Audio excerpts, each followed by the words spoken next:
కేంద్రంలోని ఎన్డీఏ కూటమి గత 12 ఏళ్ల పాలనలో దేశ ముఖ చిత్రాన్ని పూర్తిగా మార్చివేసిందని బీజేపీ యువ మోర్చా రాష్ట్ర అధ్యక్షులు ఎస్ సునీల్ రెడ్డి అన్నారు. గుంటూరులో ఏర్పాటు చేసిన మీడియా సమావేశంలో ఆయన మాట్లాడుతూ సుదీర్ఘ కాలంగా దేశాన్ని పట్టిపీడిస్తున్న ఎన్నో సంక్లిష్టమైన సమస్యలను మోడీ ప్రభుత్వం అత్యంత సున్నితంగా పరిష్కరించిందని కొనియాడారు. గ్రామీణ ప్రాంతాల రోడ్లను జాతీయ రహదారులతో అనుసంధించడం ద్వారా గ్రామ వికాసానికి పెద్దపీట వేశామని, రాబోయే 2029 ఎన్నికల్లో కూడా నరేంద్ర మోడీని మళ్లీ ప్రధానమంత్రి అవుతారని ఆయన ధీమా వ్యక్తం చేశారు.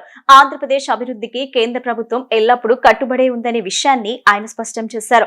అమరావతి రాజధాని అభివృద్ధికి 15,000 కోట్ల రూపాయల నిధులను అందించడంతో పాటు పోలవరం ప్రాజెక్టు పూర్తికి, రైల్వే జోన్ ఏర్పాటుకు మరియు ప్రతి జిల్లాల్లో సెంట్రల్ యూనివర్సిటీ స్థాపనకు కేంద్రం గట్టిగా కృషి చేస్తుందని వివరించారు.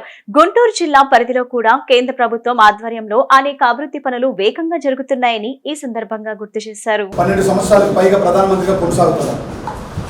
2024లో మూడోసారి ప్రధానమంత్రి అయిన తర్వాత కూడా మళ్ళీ 5 సంవత్సరాలు కంటిన్యూ చేసి 2029లో కూడా 4వసారి ప్రధానమంత్రి అయ్యేటువంటి అవకాశాలు మనకు అందరికీ తెలుసు, చాలా స్పష్టంగా కనిపిస్తాము.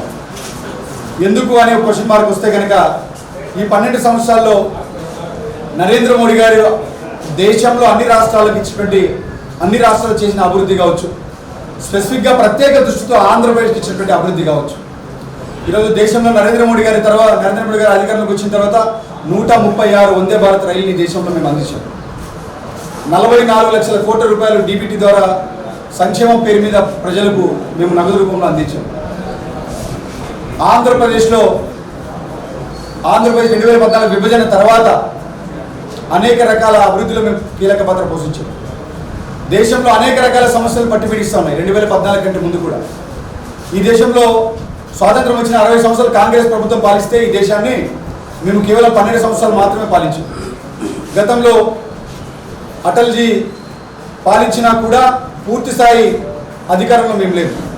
అయితే ఈ 12 సంవత్సరాల అధికారంలో మేము పాలించిన తర్వాత ఎన్నో సంవత్సరాల్లో ఉన్నటువంటి సమస్యలను మేము చాలా ఈజీగా ప్రాబ్లమ్ సాల్వ్ చేసాం.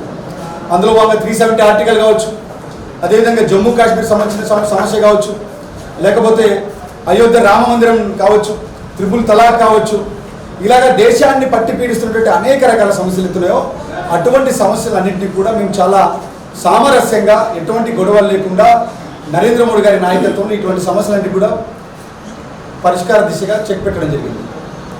ఒక పక్క అభివృద్ధి, ఒక పక్క సంక్షేమం, ఈ రెండింటిని కూడా చాలా బ్యాలెన్స్గా చేసుకున్నాం.